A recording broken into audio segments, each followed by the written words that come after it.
Order! Order! You are an incorrigible delinquent at times. Behave yourself, man!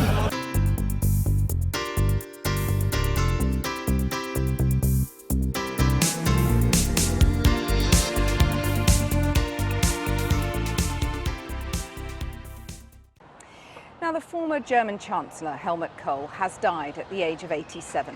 He was one of the architects of the reunification of East and West Germany after the fall of the Berlin Wall, and a leading advocate of the introduction of the European single currency. Here's our Europe editor, Matt Fry. So you thought, in the era of Brexit, that relations between Berlin and London were fraught? Well, think again. Remember her, the Iron Lady? Remember him, Helmut Kohl, the German Chancellor. On this occasion, they were both trying to hit the same distant target. And yes, this was only an exercise for the cameras, but mostly they were trying to hit each other. She may have looked better in a tank than the Chancellor in a boiler suit. But while she only changed Britain, he transformed Europe. More on that in a minute. He was only 15 years old when Hitler fell, which means that he was the first German leader to enjoy what they called the grace of a late birth.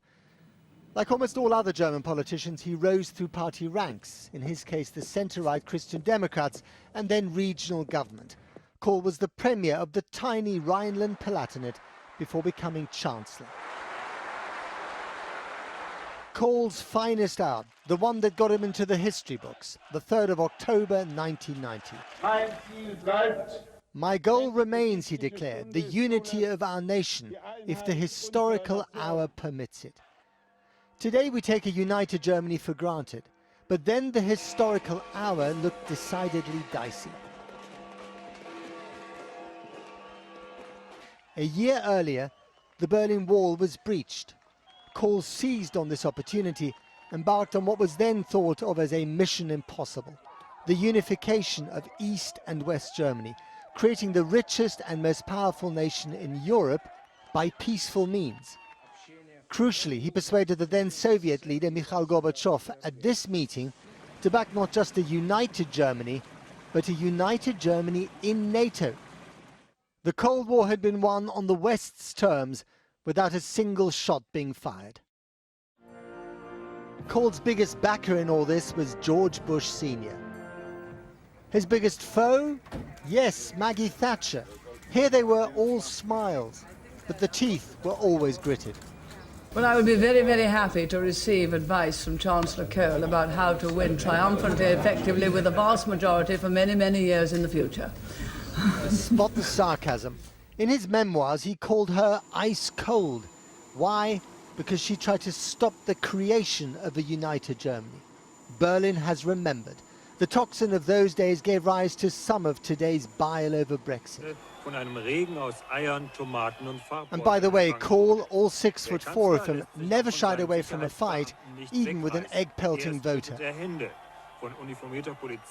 But it was another woman who ended up being Kohl's real nemesis. Here she is getting ignored by him. Do you recognize her? It's Angela Merkel. Then a junior minister in his cabinet. He used to call her Das Mädchen, the girl. But then the girl turned on him and unseated him with a party funding scandal. Today she paid tribute to the man that she replaced. Helmut Kohl war ein großer Deutscher. Helmut Kohl was in every sense a great German and a great European, and in this hour we remember his two most important achievements, the unification of Germany and the unification of Europe. Both are linked inextricably. Und die Einigung Europas.